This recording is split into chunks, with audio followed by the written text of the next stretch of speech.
Good morning, everyone. My name is Yannick Roucou, and I am the legal advisor at the Seychelles Fishing Authority. Good morning, everyone. Vincent Lika. I'm responsible for fisheries management at the Seychelles Fishing Authority, and I was a case study leader for the FarFish project. We're going to give an overview of the Seychelles case study. And so the Seychelles case study revolves around the SFPA, the Sustainable Fisheries Partnership Agreement. And the new one was signed in February 2020, and it is for a period of 6 years. And this is the 7th agreement since the first one was signed. So as many of you are aware, Seychelles is one of the most fishery-dependent countries in the world, and with an exclusive economic zone of over 1.3 million square kilometers. And as mentioned, the SFPA was signed in 2020, the new one, and it covers tuna and tuna-like species. So the agreement makes provision for around 40 purseaners and 8 surface longliners.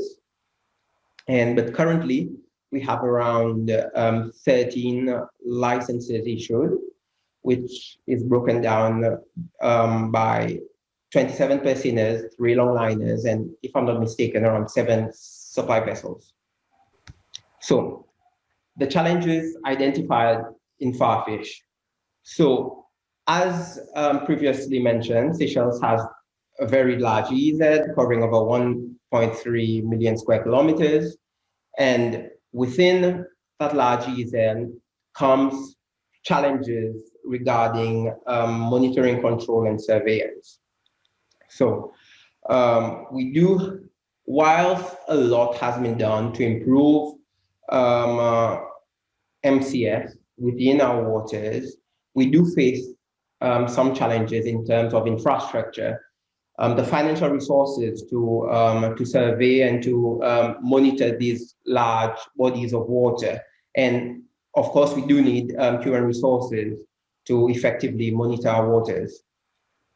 And further to this, as many of you might be aware, there is the Marine Special Plan, which is underway, and this has designated approximately 15% of our waters as MPAs, which will also include no-take zones. Other challenges faced identified are knowledge on biological, social, and economic parameters, and particular data on catches and effort, especially on bycatch. With regards to the target species being tuna in the Indian Ocean, we do have quite good scientific knowledge on the target species at the RFMO level. But however, we do feel that data lacks in terms of the certain bycatch.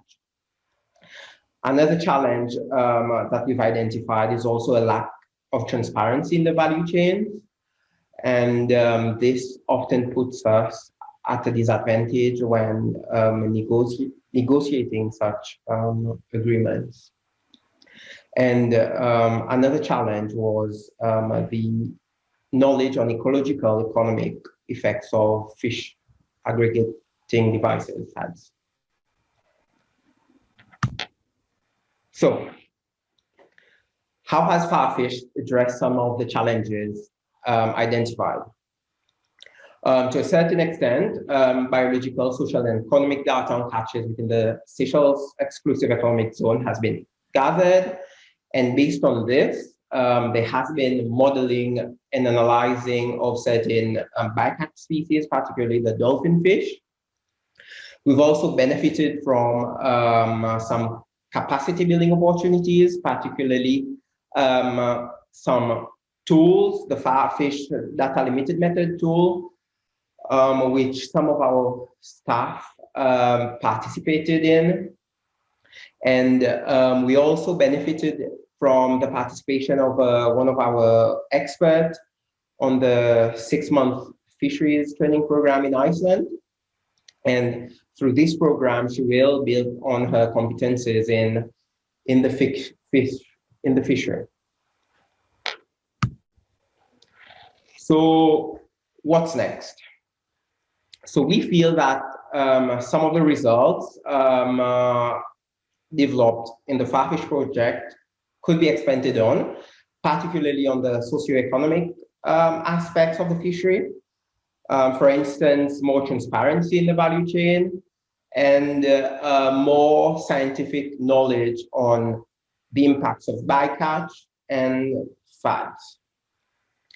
And we do feel also that we could build up on some of the capacity building tools and the projects developed by FarFish. And to add on, we also feel that knowledge for stock assessment and management must be further improved on bycatch, and this relates to the first point, which refers to the scientific knowledge and advice on the impact of bycatch. Another thing that we need to improve on is the MCS component, but however, we are at SFA, we are currently implementing a few new tools, namely the ERS and the EMS, which will improve our MCS. And based on this will further improve the reporting of the vessels in our waters and for our flag outside of our waters. So finally, the FarFish project has allowed us to expand on our knowledge and competences. And but however, we did experience a few challenges. And for instance, we do feel that some of the targets were a bit too ambitious for the duration of the project, take into consideration some of the difficulties we've experienced, particularly those related to the COVID-19 pandemic. As you might be aware, traveling was not happening, so face-to-face meetings and conferences were not possible. And further to this, we did experience some challenges in terms of human resources and infrastructure at SFA. But however, we are building on these challenges, and we are exploring other ways of improving on these challenges. And the last point is we do feel that there needs to be more transparency in scientific data available. Thank you very much for your attention, and happy deliberations. Thank you.